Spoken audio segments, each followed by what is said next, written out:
Mateus 16. Continuaremos na mesma pegada dos últimos estudos que têm sido dados nas quartas-feiras, né? Geralmente tratando algum tema relacionado à igreja. Na última quarta-feira eu estive aqui mostrando para vocês o que significa o termo igreja, o que significa isso na Escritura, mostrando 5 sentidos diferentes, nos quais a igreja é definida nas Escrituras. A igreja como uma igreja invisível, como uma igreja visível, como uma igreja local, como uma igreja debaixo de um governo eclesiástico comum, e a igreja na representatividade de seus líderes. Hoje nós trataremos a respeito de quem instituiu a igreja, que tipo de natureza é essa, não somente quem a instituiu, mas qual a natureza dela, em que área a igreja ela deve principalmente atuar. Mateus 16, versículo 13 a 20, servirá como nosso texto áureo para este tema. Diz assim a Escritura em Mateus 16, a partir do versículo 13 até o 20. Indo Jesus para os lados de Cesareia de Filipe, perguntou a seus discípulos, quem diz o povo ser o Filho do Homem? E eles responderam, uns dizem João Batista, outros Elias, e outros Jeremias ou algum dos profetas. Mas vós, continuou ele, quem dizeis que eu sou? Respondendo, Simão Pedro disse, tu és o Cristo, o Filho do Deus vivo. Então Jesus lhe afirmou, bem-aventurado és, Simão Barjonas, porque não foi carne e sangue que tu revelaram, mas meu Pai que está nos céus. Também eu te digo que tu és Pedro, e sobre esta pedra edificarei a minha igreja, e as portas do inferno não prevalecerão contra ela. Dar-te-ei as chaves do reino dos céus, o que ligares na terra terá sido ligado nos céus, e o que desligares na terra terá sido desligado nos céus. Então advertiu os discípulos de que a ninguém dissessem ser ele o Cristo. Amém. Vamos fazer mais uma breve oração? Senhor Deus, nesse momento que o Senhor possa aplicar os teus ensinos ao nosso coração, à nossa mente, e que nós possamos compreender um pouco mais a respeito da Igreja de Cristo. Assim nós oramos, em nome de Jesus. Amém. Então a pergunta é, quem instituiu a igreja? Uma pergunta que eu creio que a maioria de vocês sabem responder. Eu fiz a leitura desse texto, e esse texto aqui, ele é texto de muita polêmica que está envolta das várias afirmações, profundas afirmações desse texto. Então, farei apenas uma breve explicação, sem adentrar em muitos detalhes a respeito das questões mais teológicas do texto, lido. Enfim, aqui está a famosa doutrina das chaves, a doutrina da chave dos reinos dos céus, onde nós temos a famosa interpretação católica romana de que Pedro é o chaveiro do céu, e você vai ver São Pedro com várias chaves aqui do lado, e tudo mais, uma referência a esse texto especificamente. Mas o que é importante notar é que Jesus, ele pergunta para os discípulos quem o povo dizia, o que o povo dizia a respeito dele, qual a identidade de Jesus. Então eles vão responder o que o povo dizia, que era uma resposta errada, a resposta do povo, e aí Jesus se volta para seus discípulos. Lembre que aqui não é uma conversa entre Jesus e Pedro, é uma conversa entre Jesus e os apóstolos, e então Jesus pergunta para eles, a conversa toda no plural, você pode conferir, Olha, e vocês? Quem eu sou para vocês? E aí Pedro toma a palavra, e quando Pedro fala, ele não fala por ele próprio, ele fala na representatividade do colégio apostólico. Ele diz, olha, tu és o Cristo, Filho do Deus vivo. E essa é uma resposta exata de quem Cristo era, a respeito da identidade de Jesus. E aí Jesus diz, né, que bem-aventurado és tu, Simão Barjona, porque não foi carne nem sangue quem tu revelaram, mas meu Pai que está no céu, demonstrando ali que aquela afirmação de Pedro, ela só poderia ser feita mediante um dom de Deus para os homens. Era a única forma de você enxergar Jesus corretamente, era através dos olhos da fé. E aí no verso 18, Jesus se vira para Pedro e diz, tu és Pedro. Pedro em grego significa pedra. E diz, e sobre esta pedra edificarei a minha igreja. E daí muita divergência a respeito de quem seria essa pedra sobre a qual a igreja está edificada. Essa pedra seria Pedro? Essa pedra seria a confissão de Pedro? Ou essa pedra seria o próprio Jesus Cristo? E o entendimento que eu tenho a respeito desse texto, isso é uma interpretação também comum no meio reformado, interpretação, por exemplo, do teólogo J. Carson, né? Também ele vai nessa mesma linha, é que Pedro, ele de fato é a pedra nesse texto. Entretanto, Pedro ele não é a pedra angular, como tendem a interpretar os católicos. Pedro ele faz parte do fundamento da igreja, do qual Cristo é a pedra angular, e os demais apóstolos, pedra com Cristo. Se você for ler lá em Efésios, você vai ver que a igreja ela está... Quem é o fundamento da igreja? Os apóstolos e profetas. Então, a igreja está sob a doutrina dos apóstolos e sob a doutrina dos profetas. Em hipótese alguma, Pedro tem uma prerrogativa diferente das dos demais apóstolos. Ele está na mesma posição dos apóstolos, ele não responde por ele só, responde pelos apóstolos, e Jesus não fala por ele só, mas ele fala pelos próprios apóstolos. Então, a ideia do texto é que Jesus, ele de fato é aquele que institui a igreja, ele é a pedra principal, e sobre ele e o demais fundamento, quem são? Os apóstolos, seria instituída a igreja de Cristo. Então, esse é um entendimento comum que se tem a respeito do texto. A conversa aqui, importante novamente, não é a individualidade de Pedro como o primeiro papa, mas sim do colégio apostólico como fundamento da igreja, conforme Paulo vai atestar isso. Até o próprio Pedro reconheceu isso. Se você for ler nas cartas de Pedro, Pedro vai dizer que a pedra angular é quem? Jesus Cristo. A pedra que os construtores rejeitaram. Ele vai dizer isso em suas cartas, né?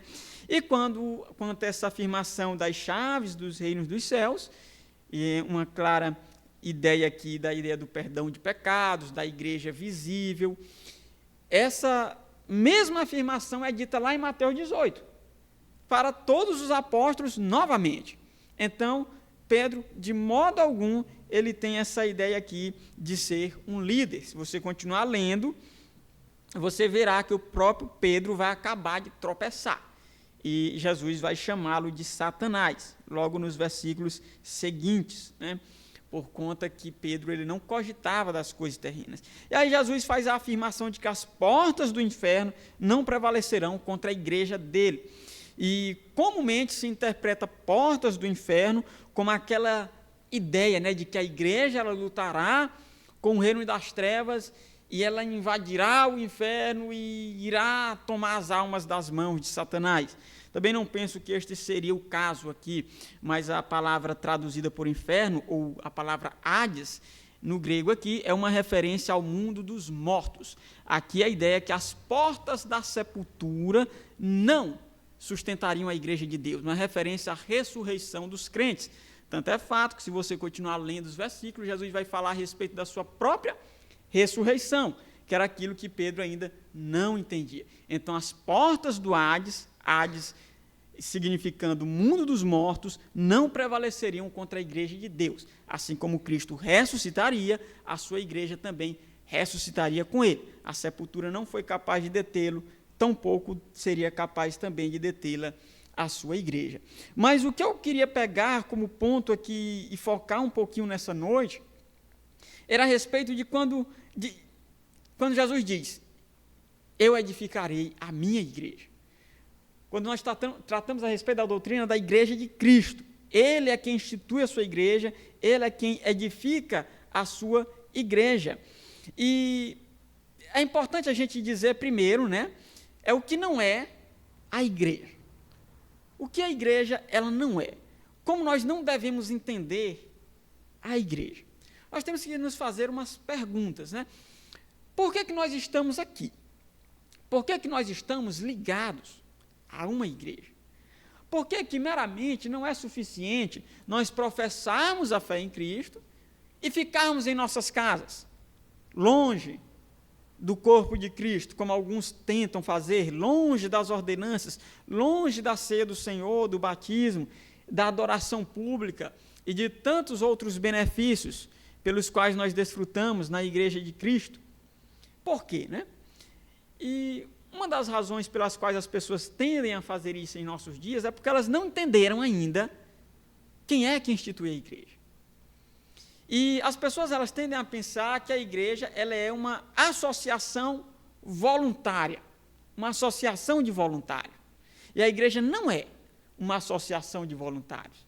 Elas pensam que a igreja é um grupo de pessoas que compartilham de mesmas experiências, que compartilham da mesma fé, e essas pessoas voluntariamente, porque elas querem, sem debaixo de qualquer obrigação, elas vão a um local e lá compartilham da sua fé comum. Esta é uma compreensão antibíblica do que é a igreja.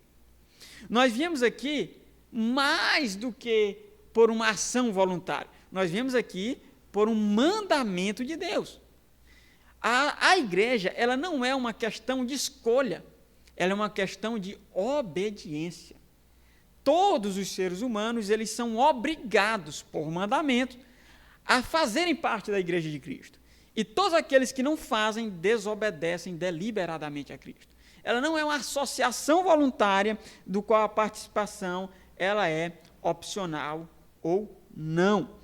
E as pessoas, por pensarem assim, elas acham que a organização da igreja, a forma como ela é organizada, as ordenanças, o culto, né, e as demais regras, são meramente regras dos voluntários. Os voluntários combinaram assim, e então eles fazem assim porque é a melhor forma. Eles não têm ideia de que aquilo que nós fazemos é por conta que é provindo de mandamentos da palavra de Deus. E muitas pessoas ainda hoje encaram a igreja como uma associação voluntária e decidem, elas pensam assim, que elas estão decidindo se elas querem ou não fazer parte da igreja. E elas vão botar na conta da decisão a distância, se vale a pena ou não vale, o que é que ela vai perder no domingo, se ela vai perder o jogo de futebol, o lazer, né, a saidinha com os amigos. Então ela vai pesar na balança e ela vai decidir. Mas se um dia a igreja é um dever. A igreja também ela não é uma instituição do Estado. Ela nem é uma associação voluntária de pessoas, nem é uma instituição do Estado, como muitas vezes na história da igreja foi dito. Isso ficou conhecido como cesaropapismo e também, mais principalmente, erastianismo, onde a igreja ela era uma mera instituição do Estado. Não tem os vários ministérios aí que o presidente escolhe, seus ministros e tudo? Pois é, a igreja era como se fosse um desses ministérios. E a gente sabe que daí essa união ilegal entre igreja e Estado, ela só trouxe coisas ruins. Ora, o Estado dominava completamente a igreja e dela abusava. Ora, a igreja era quem dominava completamente o Estado e controlava o Estado.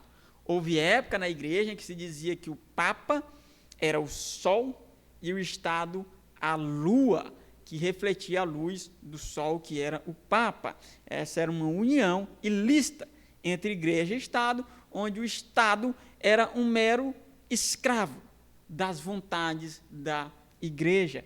Portanto, o Estado ele não pode interferir na organização da igreja, ele não pode interferir na doutrina da igreja e nem nas suas ordenanças. Teve um tempo aí que surgiu uma discussão, eu não fiquei bem inteirado disso, mas parece que alguém, nessas brigas desses políticos aí, alguém disse que ia fazer uma oração imprecatória pelo outro, né? E a oração imprecatória é quando você pede para Deus fazer justiça, eliminar os inimigos e tudo mais. E aí isso foi taxado como discurso de ódio. Enfim, eu só sei que a conversa chegou a dizer, começaram a cogitar que o STF fosse interpretar o caso. Aí você imagina, a Suprema Corte Brasileira fazendo exegese de salmo imprecatório. Como era que não ia dar errado um negócio desse, né? Então, o Estado ele não tem esse poder. Ainda bem que isso não ia para frente mesmo, um negócio sem cabimento desse, né? O Estado ele não tem poder para fazer exegese e determinar o que é certo, a doutrina correta, a doutrina errada, e nem tem também poder para dizer, olha, vocês não podem dizer que determinadas práticas são pecaminosas, porque isso é ofender, é discurso de ódio. Não, o Estado ele não tem esse direito. E por quê? Porque a igreja não é instituição do Estado, né? Quando a igreja do Novo Testamento ela foi formada, foi apesar da hostilidade do Estado. A igreja, em seu início, ela foi muito perseguida por quem? Pelo próprio Estado. Então, o Estado foi contra desde o início a igreja. A igreja não tem como ser uma instituição estatal. Quando Estado e igreja se uniram, a gente sabe, né? Um dominou o outro e isso só trouxe coisas ruins. E uma terceira coisa que nós precisamos falar a respeito da igreja, daquilo que ela não é que a igreja ela também não é uma instituição meramente humana. O que isso significa, né? Que não foi um homem comum, um profeta comum, um apóstolo comum que a fundou. Portanto, um só homem não pode ter autoridade máxima sobre a igreja. O único homem que tem autoridade máxima sobre a igreja é aquele que também é Deus, Jesus Cristo. Então, essa conversa de que na igreja tem que haver, por exemplo, um líder supremo, que seja o vigário de Cristo na terra, ou que seja ele chamado de Papa, ou que seja ele chamado de o Patriarca de Constantinopla, lá no Oriente, e que esses homens detêm um poder supremo sobre a igreja, um poder de perdoar pecados, um poder de inerrância quando está na ex-cátedra. Tudo isso aí, meus irmãos, é errado, porque a igreja não é instituição humana. Homem nenhum tem tal autoridade para uma coisa desse tipo. E tome muito cuidado também com aquelas igrejas que têm donos. Muito cuidado. Igreja que tem dono. Olha, a igreja que o dono dela é o fulano de tal. Ele é a autoridade máxima, ele tem poder para destituí-la, para instituí-la, para criar doutrinas, para ser inquestionável. Eles assumem figura de papa. Igreja que tem dono assume figura de papa. Nós tivemos isso na época da Reforma Protestante com o rei Henrique VIII. Henrique VIII ele vai fundar ali, naquele contexto, a igreja anglicana, que depois foi tendo suas transformações. Mas naquele contexto era dele. Ele se intitulava o cabeça da igreja. A Bíblia diz quem é o cabeça da igreja? Cristo.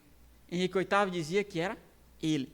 O Papa também diz que ele é o cabeça da igreja aqui na terra, né? E tem muitas igrejas aí que não dizem isso abertamente, mas na prática é assim que funciona. Igrejas que possuem donos, como se a igreja de Cristo ela fosse uma instituição humana.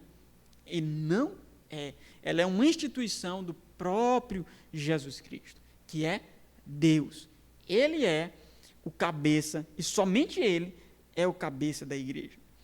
Então, dito que a igreja não é essas três coisas, uma associação voluntária de pessoas, ela não é uma instituição do Estado, e nem instituição de homem nenhum, ou empresa nenhuma, né? O que a igreja, então, ela é? Ela é uma instituição divina, em primeiro lugar. Ela é uma instituição que vem do próprio Deus. Portanto, todos os homens têm por obrigação fazerem parte dessa instituição. Isso também significa que você, eu, o governo, qualquer associação humana, não podem mudar as regras da igreja. É assim que a coisa funciona. Não somos nós que decidimos como a igreja ela vai funcionar. Por que que nós aqui temos diáconos? Por que que nós temos presbíteros? Por que que nós cultuamos aos domingos? Por que que nós adoramos da forma como nós adoramos? Por que que nós utilizamos a Escritura, que é a palavra de Deus? Por que que nós fazemos batismos? Por que não deixamos isso para trás? Uma coisa tão do passado, né? Por que a gente não batiza com outra água? Vamos batizar com areia, né? É mais interessante. simula mais o sepultamento de Cristo, né? Jogaria aqui no pessoal. Por que a gente não faz ceia com leite, com água, como fazem, por exemplo, os mormons, né? Ceia com água. Por que a gente não faz esse tipo de coisa? A gente não faz esse tipo de coisa porque não somos nós que ditamos as regras. Nós apenas seguimos. O funcionamento da Igreja de Deus é conforme está descrito na Palavra de Deus. É claro que nós conduzimos a Igreja por princípios, porque a Escritura ela não é exaustiva no que diz respeito ao governo da Igreja, à própria Igreja, né? Isso está explícito até na Confissão de Fé de Westminster, que há algumas coisas concernentes ao culto a Deus e ao governo da Igreja, que eles são administrados conforme as circunstâncias, nunca jamais negando os princípios da Escritura Sagrada, né? Tem muita gente, por exemplo, né, que vai negar a ideia do dia do Senhor. Eles dizem, olha, dia do Senhor não existe no Novo Testamento, isso é lá coisa do Antigo Testamento, né? Mas no Novo Testamento, a gente tem os 9 mandamentos, com exceção do 4º. Bom, se isso é verdade, então, será que a igreja poderia fazer culto uma vez no ano? Uma vez no mês? Porque se não existe o dia do culto, acaba que a ordenança do culto ela fica num vago. Ela fica para a administração humana decidir isso. E a gente sabe que não é assim que a coisa funciona, né? Existe o tempo correto em que nós devemos adorar. Uma vez por semana, a adoração pública, pelo menos, né? Essa é uma instituição que vem desde a criação do próprio homem e nunca foi revogado na lei de Deus. Está nos próprios 10 mandamentos. Então, as pessoas, elas acham que a igreja ela deve funcionar como elas gostam. Você vai em muitos cultos de muitas igrejas, como é que o culto funciona? Como eles gostam que o culto funcione. O culto vai funcionar com as músicas que eles gostam, o culto vai funcionar do tamanho que eles gostam, vai ser mais louvor, o tempo da pregação menorzinho, alguns lugares, se chegam visitantes, muda-se o sermão, né? Em muitos lugares há até uma barganha, chega algum político, o político sobe lá para pedir voto, enfim, né? Um negócio estranho demais que acontece. Por quê? Porque as pessoas acham que elas têm poder de demonstrarem como a igreja funciona, só que não, ela é uma instituição divina, portanto é Deus quem dita as regras dela. Da mesma forma como alguém que faz uma empresa vai ditar as regras da sua empresa. Deus institui a igreja e ele que vai ditar as regras de como a igreja ela deve proceder. E a igreja ela também é uma instituição espiritual, por ser divina ela é espiritual. Então significa que os deveres dela são primariamente deveres no campo espiritual. Esse é o dever primordial da igreja. A igreja ela não deve agir na esfera física. Por exemplo, né, o irmão cometeu um pecado. O irmão roubou. Aí o que vamos fazer? Vamos botar o irmão enjaulado, vamos fazer uma jaula ali de trás e vamos prender ele. E vamos julgar aqui 10 anos de cadeia. A igreja ela não tem esse poder para agir com poder de Estado. Ela não age, ela não pune fisicamente. A punição da igreja ela é como? Espiritualmente. No Antigo Testamento, onde nós tínhamos ali um Estado teocrático, onde nós tínhamos 3 tipos de leis, a lei civil, cerimonial e a lei moral, aparentava que a igreja era quem administrava isso, né? Mas não era o Estado de Israel, politicamente organizado, que administrava penas físicas. E, portanto, nós vivemos debaixo do Estado brasileiro, não do Estado de Israel. Quem exerce a pena é o Estado brasileiro. Na área física age o Estado, na área espiritual age a igreja, né? A igreja não pode adentrar essa esfera. Muito tempo no passado, a igreja ela abandonou a disciplina. A disciplina ela passou a ser prerrogativa do Estado. Então, nós tínhamos ali o quê? Né? A igreja condenava o indivíduo como herege, o Estado ia lá e matava. E aí, era a igreja aí transferindo para o Estado a disciplina.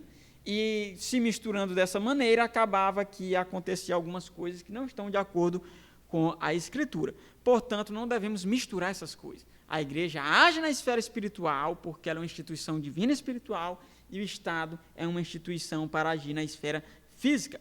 O Estado, ele existe para quê? Para manter o bem-estar físico das pessoas, para dar emprego para o povo, para proteger o povo. A função principal do Estado é a proteção, né? O Estado, ele é absolutamente essencial. Por exemplo, suponha que não existe Estado, aí você tem lá na sua casa, aí chega um grupo de 10 caras lá mais fortes do que você, dizendo assim, ó, nós vamos tomar a sua casa. Se não tivesse Estado, o que ia acontecer? Você ia ter que sair na porrada com os 10. Além de perder a casa, ainda ia pegar uma surra, né? E o Estado existe para quê? Para você ligar para o Estado, ó, estou querendo tomar minha casa. Então o Estado vai lá, manda a polícia para lhe proteger e tudo mais. Então o Estado é para manter seu bem-estar físico. A igreja não é para isso. Ela é primordialmente para manter o bem-estar espiritual das pessoas, né? Então, basicamente, isso seria a instituição da igreja. Como ela é instituída, para que ela serve. Só repetindo os pontos, a igreja, ela não é uma associação voluntária, ela não é uma instituição do Estado e nem uma instituição meramente humana, mas ela sim é uma instituição divina, pelo próprio Cristo, como nós vimos aqui, e espiritual. Isso nós podemos ver na própria ideia das chaves que seriam dadas à igreja. Não é a chave da cadeia, né? É a chave do reino dos céus. E para concluir, eu gostaria de dizer novamente que a igreja, ela é uma instituição que você obrigatoriamente tem que participar. Não é uma questão de escolha. Nós não estamos aqui porque nós nos identificamos com a nossa fé, e aí a gente estava lá em casa e disse, rapaz, eu não tenho nada para fazer, né? Eu estou meio desocupado, eu não tenho um amigo para sair no domingo, então vamos lá nos reunir da igreja. A igreja, em muitos lugares, tem virado quase isso. Um programa de final de semana, né? Um costume, uma tradição, e as pessoas caminham semana após semana para lá, sem saber bem o que estão fazendo, meramente seguindo uma tradição que tem desde criança. Mas não devemos entender assim. A igreja é um local que nós devemos estar por obrigatoriedade divina. Isso é muito importante, principalmente no que diz respeito ao evangelismo. Quando nós evangelizamos as pessoas, elas vão dizer que creem em Jesus Cristo. Creio que Jesus é o Filho de Deus? Sim. Eu só não vou para a igreja nenhuma. Mas eu creio, né?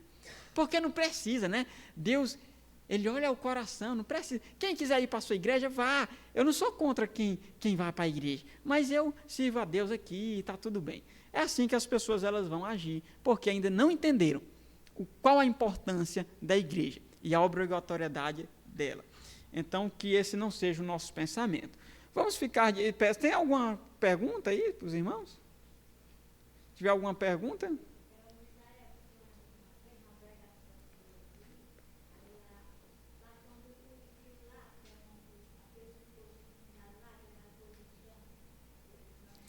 Nadab e Abiú.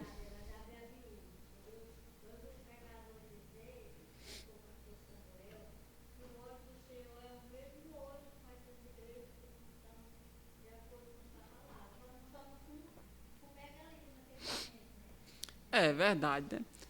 Ali, aquilo que aconteceu com eles não quer dizer que vai acontecer com todo mundo imediatamente, mas certamente aqueles que apresentam fogo estranho a Deus, eles receberão, no devido tempo, o castigo que Deus tem reservado, né? Vamos ficar de pé, vamos fazer essa oração encerrando a reunião de oração. Oremos. Senhor Deus, nessa noite nós queremos te agradecer pela tua igreja, que é um local onde nós compartilhamos da mesma fé com os nossos irmãos. Embora não estejamos aqui meramente por isso, é por isso também, é verdade. Mas em primeiro lugar porque nós amamos a Cristo, nós cremos em Cristo e nós participamos daquilo que Ele instituiu, a igreja, da qual nós aguardamos muitas promessas. Ó Senhor, a tua igreja tem suportado ao longo dos anos a perseguição do Estado, ela tem suportado ao longo dos anos os falsos ensinos, os falsos mestres, ela tem atravessado ao longo desses 2 milênios tempos de trevas, tempos de muito pecado, mas o Senhor tem mantido ela firme. Sempre há o remanescente de Deus, aquele povo que não abandona a palavra de Deus, aquele povo que entende os benefícios da igreja, e que nós devemos estar fundamentados na doutrina dos profetas, na doutrina dos apóstolos, e que o único cabeça da igreja é Cristo. Ele, e somente Ele, nenhum homem, jamais, poderá ter a prerrogativa que só o Filho de Deus tem. Ó Senhor, nós queremos também te agradecer, porque a Tua palavra, a palavra de Cristo, nos dá a garantia de que os nossos pecados estão perdoados lá nos céus, que ligados à igreja de Cristo aqui na terra, nós podemos ter a confiança de que nós estamos ligados à igreja de Cristo no céu. Senhor, que as pessoas possam entender isso, que elas não venham negligenciar a igreja, que elas não venham, Senhor, ficar em suas casas, confortáveis, e achando que assim estão agradando a Deus, mas que elas venham entender que é aqui onde elas obtêm o perdão dos pecados, manifestado entre os homens. Ó Senhor, nós te agradecemos por essa instituição divina e espiritual, e nos ajude a continuar firme nela até o fim de nossas vidas. Assim nós oramos, em nome de Jesus. Amém.